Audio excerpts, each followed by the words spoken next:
TV நேயர்களுக்கு வணக்கம். இது அப்பல்லோ ஸ்பெஷாலிட்டி ஹாஸ்பிட்டல் தேனாம்பேட் வழங்கும் டாக்டர் டைம் நிகழ்ச்சி. வழக்கமா அப்பெல்லாம் மாரடைப்பு அப்படின்னு கேட்டா அவங்களுக்கு ஒரு 50 வயசு இருக்குங்க, இல்லைன்னா ஒரு 60 வயசு இருக்குங்க அப்படின்னு தான் சொல்லுவாங்க. ஆனா இப்ப பார்த்தோன்னா ஸ்கூல்ல படிக்கிற ஒரு குழந்தை நல்லா உட்கார்ந்துட்டு இருக்கும் போதே மாரடைப்பு ஏற்பட்டு உயிரிழக்குது. அதே மாதிரி இது ஏஜ் லிமிட் இல்லாம இப்ப அதிகரிச்சுட்டே போகுது அப்படின்ற டேட்டாலாம் வெளியாயிருக்கு. மாரடைப்பு இப்ப அதிகரிக்க காரணம் என்ன? அதை தடுக்கணும், இந்த மாரடைப்பு வராம இருக்கணும் அப்படின்னா நீங்களாம் செய்ய வேண்டியது என்னன்னு இன்னைக்கு நம்மளுடைய பல்வேறு கேள்விகளுக்கு பதிலளிக்கிறதுக்காக அரங்கத்துல இணைஞ்சிருக்காங்க இதயவியல் நிபுணர் டாக்டர் ஸ்ரீசந்திரன் அவர்கள். வணக்கம் சார். வணக்கம் மேடம். எஸ், நான் இப்போ ஆரம்பத்திலேயே சொன்னேன், அதாவது நாங்கள் நியூஸ்லேயே இப்போ பார்க்குறோம் செய்திகள், இல்லை நம்ம வீட்டில் செய்திகளை பார்க்கும்போது ஒரு குழந்தை ஸ்கூலில் உட்காந்துக்கிட்டு இருக்கா, நார்மலாக தான் உட்காந்துக்கிட்டு இருக்கா, ஆனால் திடீர்னு பார்த்தா மயக்கம் அடைஞ்சு விழுந்துடுறாங்க. ஹாஸ்பிட்டல் கொண்டு போனால் அவங்க இறந்துட்டாங்க அப்படின்னு சொல்கிறாங்க. கேட்டால் மாரடைப்பு அப்படிங்கிறாங்க. என்ன ரீசன் இவ்வளோ யங் ஏஜ்லேருந்து இப்போ வயசானவங்க வரைக்கும் மாரடைப்பு அப்படிங்கிறது இவ்வளோ ஃப்ரீக்வெண்ட்டாக இவ்வளோ பேருக்கு ஏற்பட காரணம் என்ன சார்? இது பல காரணங்கள் இருக்குது மேடம். யூஸ்வலாக பார்த்தீங்கன்னா முன்னாடிலாம் பார்த்தீங்கன்னா 40 வயசு 50 வயசு மேலே தான் மாரடைப்பெல்லாம் பார்ப்போம். பட் இப்போ 30 வயசு 20 வயசுலாம் ரொம்ப காமனாக பார்க்குறோம். 15 டேஸ் 15 நாளுக்கு ஒரு தடவைலாம் பேஷண்ட்ஸ் ஹாஸ்பிட்டலுக்கு வராங்க மாரடைப்போட. இது பார்த்தீங்கன்னா இது ஸ்ப்ளிட் பண்ணி பார்த்தா பல காரணங்கள் இருக்குது. ஸ்ட்ரெஸ், தூக்கம் பத்தாம ஒரு ரீசன், ஓவர் ஈட்டிங், ஒபிசிட்டி, அப்புறம் ஸ்மோக்கிங், சிகரெட் பிடிக்கிறது, அப்புறம் drug usage, sedentary life style, that is பெருசாக வேலை செய்யாமல் அப்படியே உட்காந்துட்டே இருக்கிறது, ஃபேமிலி ஹிஸ்ட்ரி. ஸோ இது மாதிரி பல காரணங்கள் இருக்குது மேடம். பட் இப்போ யூஸ்வலாக பார்த்தீங்கன்னா இதுலேயும் 2 டைப் இருக்குது, 2 வகை இருக்குது. ஒன்று நீங்கள் சொல்கிற மாதிரி மாரடைப்பு, தட் இஸ் பிளாக் இருக்கிறதுனால ஹார்ட் அட்டாக் வர்றது. இன்னொன்று ரொம்ப சின்ன வயசு, தட் இஸ் ஸ்கூல் பசங்க காலேஜ் பசங்களாம் பார்த்தீங்கன்னா இர்ரெகுலர் ஹார்ட் ரிதம்னு சொல்லுவோம், அரித்மியாஸ்ன்னு சொல்லுவோம், அது கூட சடன் கார்டியாக் டெத் வரும். ஸோ இது ரெண்டும் கொஞ்சம் டிஃப்ரெண்ட் ஸ்லைட்டாக. ஸோ ரெண்டுத்துமே நம்ம ஆக்சுவலாக கவனிக்கணும். ரெண்டுமே ரொம்ப சீரியஸான கண்டிஷன். ஸோ அதுக்கு நிறைய தடுக்கிற மாதிரி நிறைய ரிஸ்க் ஃபேக்டர்ஸ்லாம் நம்ம கண்ட்ரோலில் வச்சுருந்தா கொஞ்சம் அதை சான்ஸ் மினிமைஸ் பண்ணலாம். இப்போ நீங்கள் சொன்னீங்க, ஒன்று ஹார்ட் அட்டாக், இன்னொன்று கார்டியாக் அரெஸ்ட், இன்னொன்று சைலண்ட் அட்டாக் அப்படின்னும் சொல்கிறாங்க. ஸோ இது மூணுத்துக்கும் இருக்கக்கூடிய வித்தியாசம் என்ன? இந்த 3 வகையுமே யாரை அதிகமாக அஃபெக்ட் பண்ணும்? அதை பற்றி நம்ம டீட்டெயிலாக பேசலாமா? இது ஒரு நல்ல கொஸ்டின். ஹார்ட் அட்டாக்ன்றது மாரடைப்பு மேடம். தட் இஸ் ஹார்ட்டோட தசைக்கு போகிற பிளட் சப்ளை பிளாக் ஆன ஹார்ட் அட்டாக் வரும்.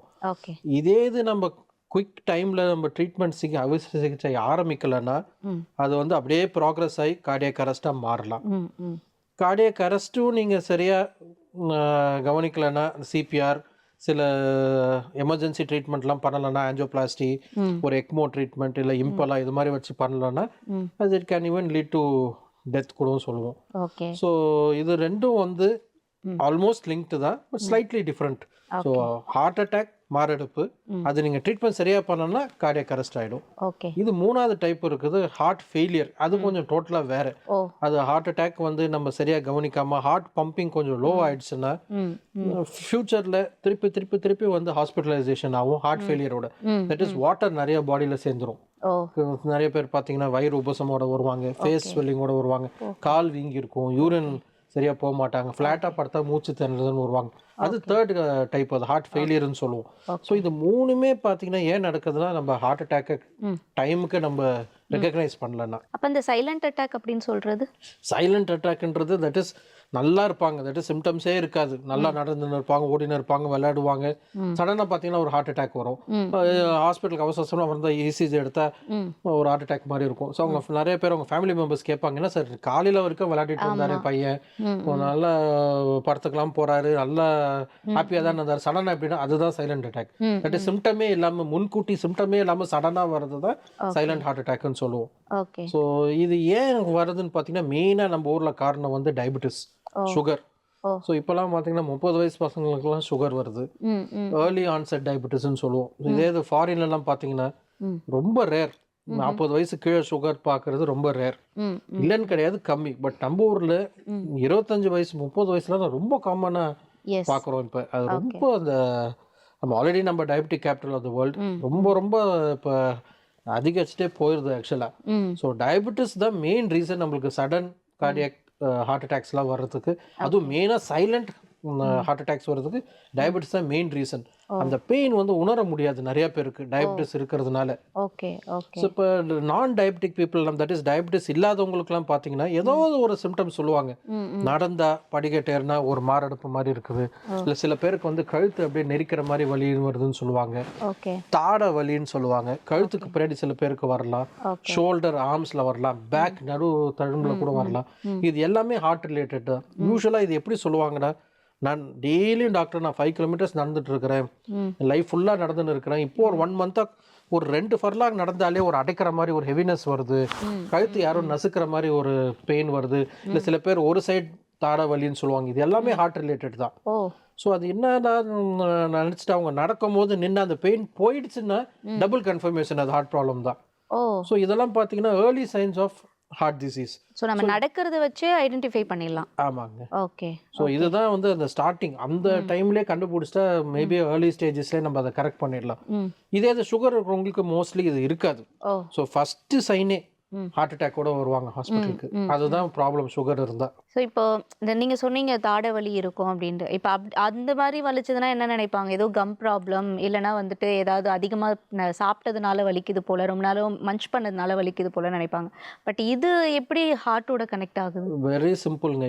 இது ஃபஸ்ட்டு நம்ம எப்படி இது வித்தியாசம் கண்டுபிடிக்கிறது, அக்கே நான் சொன்ன மாதிரி ஒருத்தவங்களுக்கு எப்பயாவது ஒரு தாடை வலி, இன்ஃபேக்ட் எங்களுக்கு நிறைய பேஷண்ட்ஸ் பல் டாக்டர்கிட்ட போய் பல்லுலாம் ப்ராப்ளம்லாம் சால்வ் பண்ணிட்டு இன்னும் நடந்தால் அந்த தாடை வலின்னு வருவாங்க. அவங்களுக்கு பார்த்தீங்கன்னா இசிஜியில் எக்கோவில் கொஞ்சம் மைனர் வேரியேஷன் இருக்கும். எங்களுக்கு கொஞ்சம் கஷ்டமாக இருக்கும் அவங்கள கன்வின்ஸ் பண்ணி ஆஞ்சியோகிராம் பண்ணுறதுக்கு.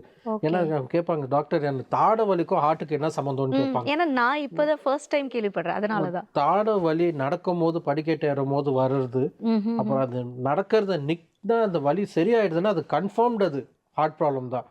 ஸோ ரீசெண்டாக கூட ஒரு லாஸ்ட் மந்த் கூட ஒரு பேஷண்ட் மாதிரி 32 years old தாடை வலியோடு வந்தார். ஒரு பல்லுலாம் எடுத்துட்டுலாம் வந்தார். பல்லு எடுத்துட்டும் நடந்தால் அதே தாடை வலியோடு வந்தார். யாரோ அவங்க வீட்டு பக்கத்தில் ஒரு எம்டி டாக்டர் சொல்லியிருக்கிறாங்க, உனக்கு ஹார்ட் ப்ராப்ளம் இருந்தால் இருக்கலாம் போய் பாருன்னு. லக்கிலி நம்ம ஹாஸ்பிட்டலுக்கு வந்தோடனே நாங்கள் சஸ்பெக்ட் பண்ணது ஹார்ட் ப்ராப்ளம் அதே மாதிரி தான் அவருக்கு இருந்தது அன்ஃபார்ச்சுனேட்லி. ஸோ ஆன்ஜியோ பண்ணதில் he had very critical block, almost 90% block இருந்தது அவருக்கு மெயின் ஆர்டரியில். ஸோ அதை ஸ்டென்ட் போட்டோன்னே வித்தின் 2 days 3 days அவரை வீட்டுக்கு அமிச்சிட்டோம். அவர் இன்ஃபேக்ட் ஒரு ஃபர்ஸ்ட் ரிவ்யூ கூட வந்துட்டார் நேற்று. இப்போ அவர் ஃப்ரீயாக நடக்கிறாரு, நடக்கும்போது அந்த தாடை வலி இல்லைன்னு சொல்கிறாரு.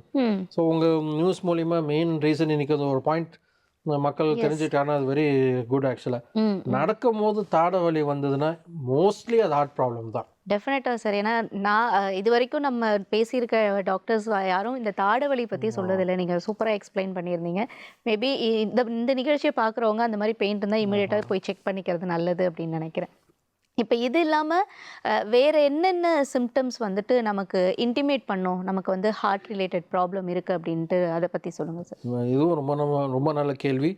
நல்லா உட்காந்துருப்பாங்க ஏசி ரூமில், சடனாக ஸ்வெட்டிங், அப்படியே ட்ரெஸ்ஸே நனைகிற மாதிரி வேர்த்திருக்கும். அது வந்து டெஃபினட்டாக சஸ்பெக்ட் பண்ணோம் ஒரு ஹார்ட் டிசீஸ் வந்திருக்கிற மாதிரி ஒரு சஸ்பிஷன் வரணும்.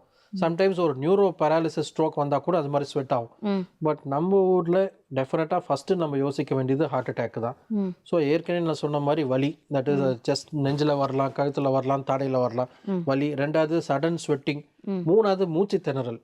உட்காந்துருக்கும் போதே சில பேருக்கு மூச்சு வாங்கும், சில பேருக்கு நடந்தா மட்டும் மூச்சு வாங்கும். ஸோ இது மூணாவது. நாலாவது வந்து படப்படப்படன்னு அடிக்கும் சில பேருக்கு, ஃபாஸ்ட் ஹார்ட் பால்பிட்டேஷன் சொல்லுவோம். இதுவும் ஹார்ட் ரிலேட்டட் சிம்டம் தான். Least that is the most கம்மியாக வருது, பட் ரொம்ப எங்களுக்குலாம் ஒரு அலார்மிங்காக இருக்கிறது வந்து இந்த அன்எக்ஸ்பெக்டட் வாமிட்டிங். ஓகே. ஸோ மாதிரி ஒரு உட்காந்துருப்பாங்க, சடனாக ஓபிலே பயங்கரமாக ஒரு வாந்தி எடுப்பாங்க. வாந்தி எடுத்துட்டு ஒரு மாதிரி மயக்கமாக இருக்குதுன்னுவாங்க, கையெல்லாம் அப்படியே சில்லுன்னு ஆகிடும், ஸ்வெட்டிங் இருக்கும். அது வந்து டெஃபினட்டாக ஹார்ட் ப்ராப்ளமாக ரூல் அவுட் பண்ணணும். இமீடியட்டாக ஒரு இசிஜி எடுத்து 1 or 2 இசிஜி ஒரு 10 minutes கேப்பில் எடுத்துட்டிங்கன்னா கிளியராக காட்டிடும் அது. ஸோ இந்த 5 சிம்டம்ஸ் தான் மெயின். இது இல்லாமல் ரேர் சிம்டம்ஸ்லாம் வரும், பட் அது கொஞ்சம் ரேர். பட் இந்த 5 சிம்டம்ஸை மிஸ் பண்ணக்கூடாது. ஓகே. இப்போ நீங்கள் சொன்னீங்க திடீர்னு ஸ்வெட் ஆகுது அப்படின்னா எல்லாரும் என்ன நினைப்பாங்கன்னா லோ பிபியாக இருக்குது அப்படின்னு சொல்லி உடனே ஒரு சாக்லேட்டை வந்து நம்ம கொடுத்துருவாங்க. அதோட அவங்க விட்டுருவாங்க இல்லையா? அதோட விட்டுறது நல்லதா, இல்லை ஒரு வாட்டி போய் நம்ம வந்து ஒரு மைனர் செக்அப் பண்ணிக்கிறது நல்லதா? அட்லீஸ்ட் கொஞ்சம் சாக்லேட் போட்டு சரியான பேஷண்ட்ஸாவது விட்டுட்டா பரவாயில்ல.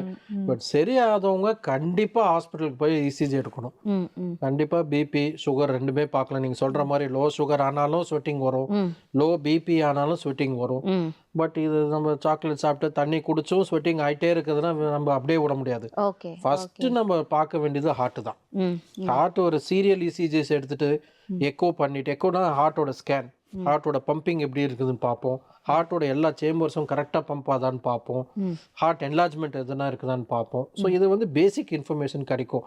அதுவும் நம்மளுக்கு டவுட் இன்னும் கிளாரிட்டி கிடைக்கலன்னா ட்ராப்போனின்னு ஒரு பிளட் டெஸ்ட் இருக்குது. அது வந்து ஹார்ட் அட்டாக் வந்ததுன்னா ஹார்ட் மசில்லேருந்து அது ஒரு ப்ரோட்டீன் மாதிரி லீக் ஆகும். ஸோ அது வந்து பிளட்ல வந்து டிடெக்ட் ஆகும்.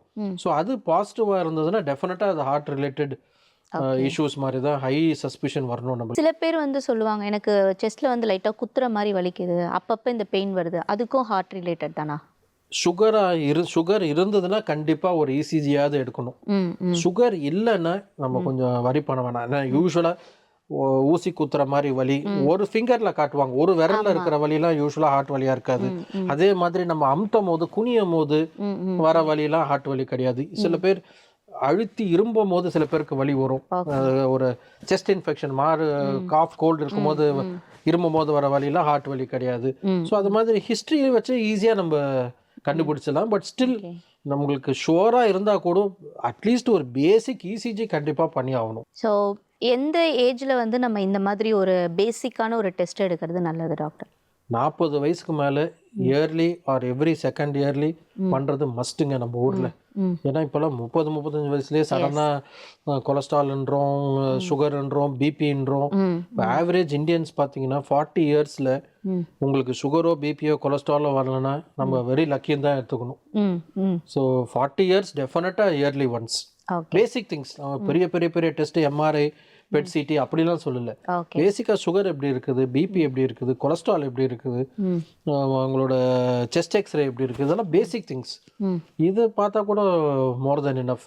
அதே மாதிரி அல்ட்ராசவுண்ட் அப்டமன் பண்ணி கிட்னிஸ் எப்படி இருக்குது, லிவர் எப்படி இருக்குது, இதெல்லாம் வந்து பார்க்கறது நல்லது ஆக்சுவலாக. சில பேர் வந்து எவ்ரி 2-3 மந்த்ஸ் பண்ணுவாங்க. அது அவ்வளோ ஃப்ரீக்வெண்ட்டாக பண்ணுறதுல எந்த இன்ஃபர்மேஷனும் வராது.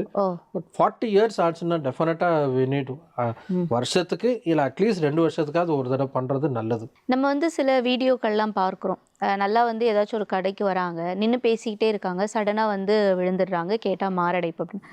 ஸோ இந்த மாதிரி விஷயங்களுக்கு முன்னாடி அவங்களுக்கு ஏதாவது சிம்டம்ஸ் காட்டி இருக்குமா? ஒருவேளை அவங்க அதை இக்னோர் பண்ணியிருக்கலாமா, இல்லை இந்த மாதிரி வர்றது வந்து காமனான ஒரு விஷயமா? இது வந்து இப்போதைக்கு அது காமனாக ஒரு விஷயம் தான் இருக்குது. பட் ஸ்டில் தென் நம்ம வந்து கொஞ்சம் மோஸ்ட் ஆஃப் த பேஷண்ட்ஸ் பார்த்தீங்கன்னா மேம் ஏதாவது ஒரு சிம்டம் இருக்கும். தட் இஸ் கொஞ்சம் அன்யூஷுவல் டயர்ட்னஸ் சொல்லுவாங்க சில பேர். சின்ன சின்ன வேலை பண்ணால் கூட ஏதோ ஒரு ஃபுட்பால் கிரவுண்டு 10 ரவுண்ட் சுற்றுற மாதிரி ஒரு ஃபீலிங் இருக்கும். சின்ன வேலை பண்ணால் கூட ஒரு வலி வரும். ஸோ இந்த மாதிரி சிம்டம்ஸை நம்ம நெக்லெக்டே பண்ணக்கூடாது. ஒரு அன்யூஷுவல் ஃபீலிங் 90% கண்டிப்பாக தெரியும். 5 to 10% as with any problem, medical problem தெரியாமல் போகலாம். சடன் கார்டியாக் அரெஸ்ட் வரலாம், சடன் ஹார்ட் அட்டாக் வரலாம். அதெல்லாம் ஏன்னு பார்த்தீங்கன்னா மெயினாக சுகர் இருக்கிறதுனால. 90% to 95% ஏதாவது ஒரு சிம்டம் இருக்கும். அது யூஸ்வலி நம்ம மிஸ் பண்ணிடுறோம். அதுதான் ஒரு கொஞ்சம் வருத்தமாக இருக்குது. ஏன்னா இப்போ நிறைய இன்ஃபர்மேஷன்லாம் டிவியில் வருது, பேப்பரில் வருது. ஸோ கொஞ்சம் அவேர்னஸ் கொஞ்சம் பெட்டர் ஆச்சுன்னா மேபி கொஞ்சம் சடன் கார்டியாக் டெத்ஸை கொஞ்சம் தவிர்க்கலாம். ஹார்ட் அட்டாக் அப்படிங்கிறது வந்து நமக்கு எப்போ வரும்னே சொல்ல முடியாதுன்னு தான் சொல்லுவாங்க. ஆனால் அது வரக்கூடாது, அதில் வந்து எனக்கு இந்த ஏஜுக்கு முன்னாடி வந்துடக்கூடாதுன்னு அப்படின்னு நிறைய பேர் யோசிப்பாங்க. அவங்களுக்கு கமிட்மெண்ட்ஸ் இருக்கும், இல்லை நிறைய பேருக்கு வந்து இப்படின்னா வந்து எனக்கு எதுவும் ஆகிடக்கூடாதுன்னுலாம் யோசிப்பாங்க. ஸோ இந்த மாதிரிலாம் ஆகக்கூடாது அப்படின்னா நம்ம ப்ரிகாஷன்ஸாக என்ன விஷயத்தை வந்து ஃபாலோ பண்ணணும்? ப்ராப்பர் ஹெல்த் லைஃப் ஸ்டைல் தாங்க. நல்லா walking 30 minutes to 45 minutes a day, at least 5 or 6 times in a week. இது மெயின். ரெண்டாவது ஒரு proper diet, more of fibre diet, நல்ல ஃபைபர் டயட்னு சொல்லுவோம். மோர் of fruits and vegetables, less carbohydrates, less refined foods. So இதெல்லாம் கம்மி பண்ணணும். ஹோட்டல் ஃபுட்டை கொஞ்சம் கம்மி பண்ணணும். So walking diet. அப்புறம் நம்ம டிஸ்கஸ் பண்ண மாதிரி yearly once or every 2 years ஒரு மாஸ்டர் செக்அப். பேசிக்காக சுகர், கொலஸ்ட்ரால், பிபி இருக்குதான்னு பார்க்கணும். முடிஞ்சால் 40 வயசு 50 வயசு ஆயிடுச்சுன்னா வீட்டில் வேற யாருக்குன்னா ஒரு ஹார்ட் ப்ராப்ளம் இருந்ததுன்னா அட்லீஸ்ட் ஒரு எக்கோடிஎம் ட்ரெட்மில் டெஸ்ட் பண்ணால் நல்லாயிருக்கும். ட்ரெட்மில் டெஸ்ட்னா எக்ஸசைஸ் டெஸ்ட் சொல்லுவோம், ஸ்ட்ரெஸ் டெஸ்ட். ஸோ முன்கூட்டியே இந்த ஒரு டெஸ்ட் தான் முன்கூட்டியே ஹார்ட் ப்ராப்ளம் இருக்குதா இல்லையான்னு கொஞ்சம் கண்டுபிடிக்கிறதுக்கு கொஞ்சம் ஹெல்ப் பண்ணும். பேசிக்காக நம்ம ஜிம்ல இருக்கிறதுக்கும் ஹாஸ்பிட்டலில் இருக்கிற மெடிக்கல் ட்ரீட்மெண்ட்டுக்கும் பெரிய டிஃப்ரென்ஸ் இல்லை. ரெண்டுமே ஒரு ஒரு ஸ்டேஜாக ஸ்பீட் இன்க்ரீஸ் ஆகும். அந்த டைமில் இசிஜி எடுப்போம். ஸோ ஒரு ஸ்டேஜ் இன்க்ரீஸ் ஆக உங்களுக்கு ஹார்ட் ரேட் இன்க்ரீஸ் ஆகும். ஸோ நம்மளோட பல்ஸ் ஹார்ட் ரேட் கூடும் போது நம்மளுக்கு பேசிக்காக இது நம்ம டிமாண்ட் சப்ளை மிஸ்மேட்ச்னு சொல்லுவோம். நம்ம வேகமாக ஹார்ட் ரேட் கூடும் போது எக்ஸசைஸ் பண்ணும்போது டிமாண்ட் ஜாஸ்தியாக தேவைப்படும்.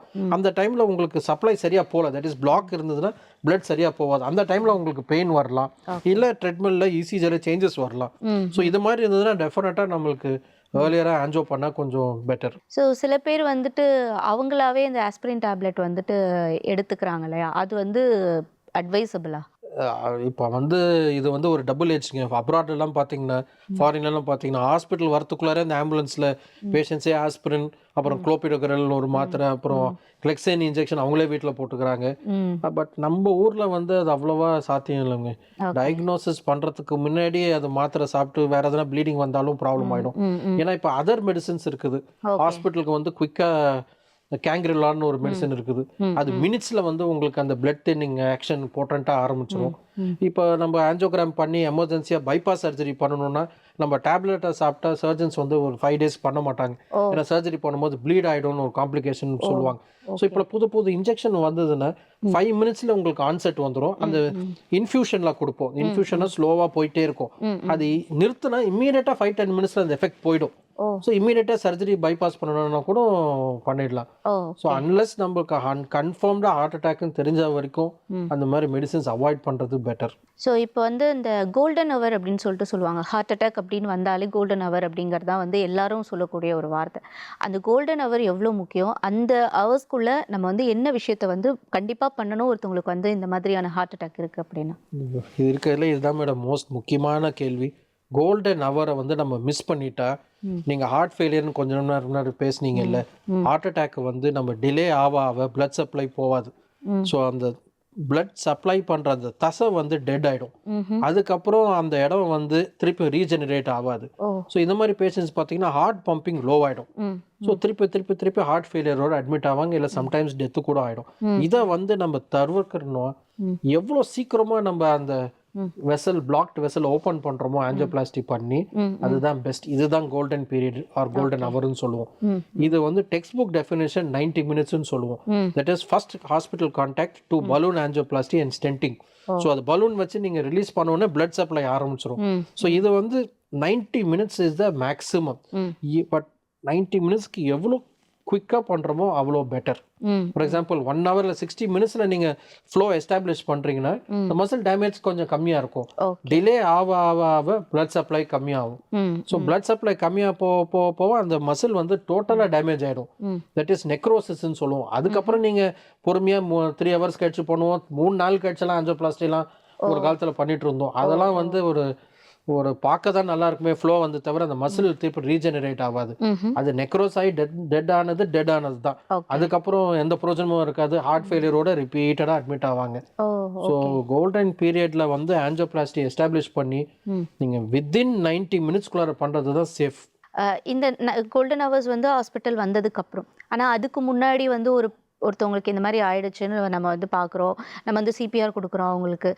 அதில் சில பொசிஷன்ஸ் இருக்குது. ஒரு சில பேஷண்ட்டை இப்படி தான் உட்கார வைக்கணும், அவங்கள இப்படி தான் படுக்க வைக்கணும் ஹாஸ்பிட்டலுக்கு போகிறதுக்கு முன்னாடி. அந்த மாதிரி நிறைய விஷயங்கள் இருக்குது. அதை பற்றிலாம் எங்களுக்கு சொல்லுங்களேன். 100% மேடம். சிபிஆர்னாலே உட்காந்து வச்சுலாம் பண்ணுறது ரொம்ப கஷ்டம். படுக்க வச்சுட்டு தான், தலையில் படுக்க வச்சுட்டு தான் பண்ணணும். இம்மீடியட்டாக ஏர்வே ப்ரீதிங் சர்க்குலேஷன் சொல்லுவோம்.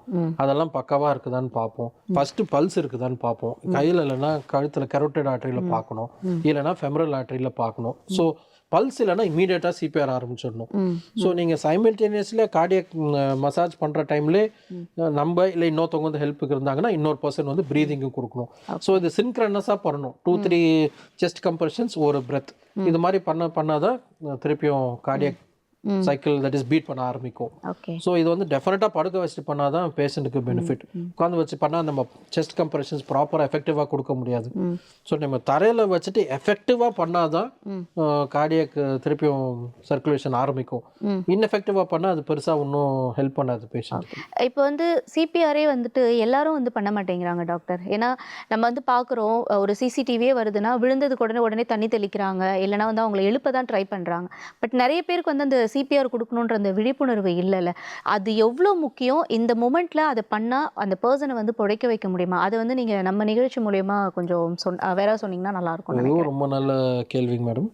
சிபிஆர்லே பல வகைகள் இருக்குது. பட் மெயினாக பேசிக்காக தட் இஸ் நான் மெடிக்கல் பீப்புளுக்கு தெரிய வேண்டியது பிஎல்எஸ், பேசிக் லைஃப் சப்போர்ட்டுன்னு சொல்லுவோம். இன்னொன்று இருக்குது ஏசிஎல்எஸ், அது வந்து கொஞ்சம் அட்வான்ஸ்ட், அது கொஞ்சம் நான் மெடிக்கல் பீப்புளுக்கு கொஞ்சம் கஷ்டம் பண்ணுறது. But basic life support BLS வந்து டெஃபினட்டாக நான் மெடிக்கல் பீப்புள் கூட ஈஸியாக கற்றுக்கலாம். இதுக்குன்னு நிறையா நம்ம சென்னை சிட்டிலே ட்ரைனிங் கோர்சஸ்லாம் இருக்குது.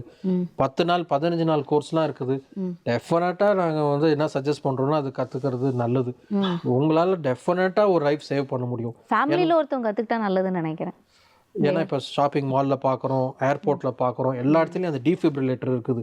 பட் அதெல்லாம் இல்லாத இடத்துல டெஃபினட்டாக இந்த BLS is very important, basic life support. So basic life சப்போர்ட்ன்றது செஸ்ட் கம்ப்ரெஷன், சிபிஆர், ஆக்சிஜன் கொடுக்கறது, வாய் டு வாய், மவுத் டு மவுத் சொல்லுவோம்ல, இது ரெண்டும் பண்ணால் கூட மோர் தென் இனஃப். ஓகே. பல்ஸ் பார்க்கணும், பல்ஸ் இல்லைன்னா இமீடியட்டாக சிபிஆர் ஆரம்பிக்கணும்.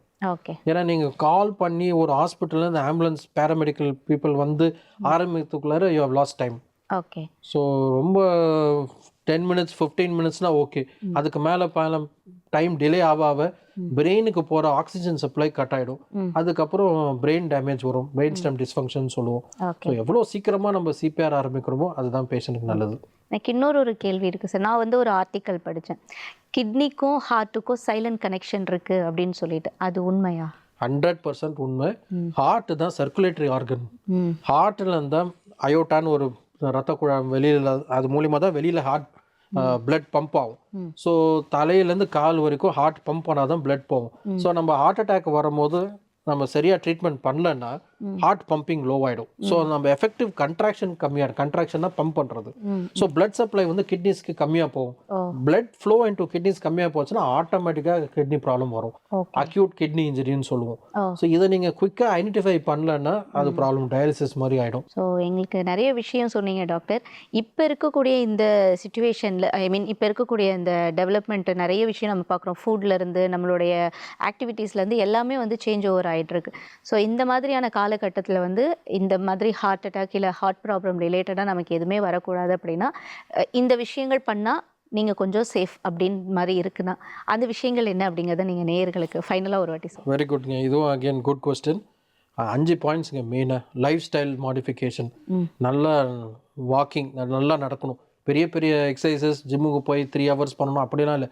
சிம்பிள் வாக்கிங், சைக்கிளிங், இதுவே மோர் தென் குட் எனஃப். பண்ணிங்கன்னா அட்லீஸ்ட் ஒரு 6 வாரத்தில் 6 நாள் பண்ணிங்கன்னா நல்லாயிருக்கும். ஒரு 30லேருந்து 45 மினிட்ஸ். So walking. 2வது டயட்.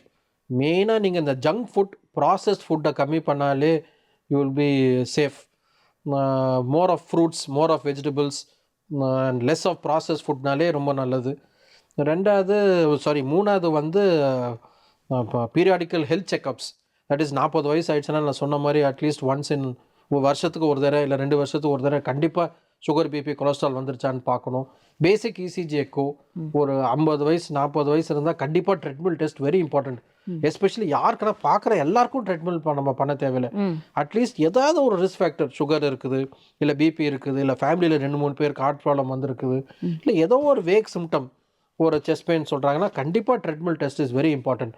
நம்ம ட்ரெட்மில் டெஸ்ட் பண்ணிவிட்டு அது ஹார்ட் ப்ராப்ளம் இல்லைன்னு ப்ரூவ் பண்ணுறது தான் மோஸ்ட் இம்பார்ட்டண்ட். சரி, நீங்கள் வந்து பல பேருக்கு வந்து நிறைய பேர் கேட்பாங்க, சார் அதுக்குன்னு எல்லாருக்கும் டெஸ்ட் பண்ணணுன்னு நம்ம சொல்லலை. அது பண்ணால் யூ வில் பி நிறையா காசு செலவும் ஆகும். ஸோ யாருக்கு நீங்கள் பண்ணணுமோ அது வெரி இம்பார்ட்டன்ட். ஒரு 20 வயசு பையனுக்கு போய் நம்ம ட்ராப்பரின் பிளட் டெஸ்ட்டு, ட்ரெட்மில் டெஸ்ட் அதெல்லாம் சொல்லலை. அட்லீஸ்ட் ஒரு 40 வயசு 50 வயசு எதனாவது ஒரு ரிஸ்க் ஃபேக்டர் இருக்குது, family history of heart problem இருக்குது, டெஃபினட்டாக treadmill is very important. So walking, diet, periodical health checkup, இது 3 பார்த்துக்கிட்டனாலே I would say 70 to 80% safe. இதையும் மீறி சில பேருக்கு ப்ராப்ளம்ஸ் வரலாம், but at least majority of the பீப்புளை நீங்கள் காப்பாற்றலாம். ஸோ ரொம்ப நன்றி டாக்டர். ஹார்ட் ரிலேட்டட் ப்ராப்ளம் பற்றி நிறைய எங்களுக்கு எக்ஸ்பிளைன் பண்ணியிருந்தீங்க. Thank you so much. தேங்க்யூ. நல்லது, நன்றி. நேயர்களே, இன்னைக்கு டாக்டர் டைம் நிகழ்ச்சியில் இதயம் பற்றின பல்வேறு கேள்விகளுக்கு மருத்துவர் பதில் சொல்லியிருந்தாங்க. இதே மாதிரி இன்னொரு நாள் டாக்டர் டைம் நிகழ்ச்சியில் வேறொரு மருத்துவரோடு சந்திக்கலாம். நன்றி, வணக்கம்.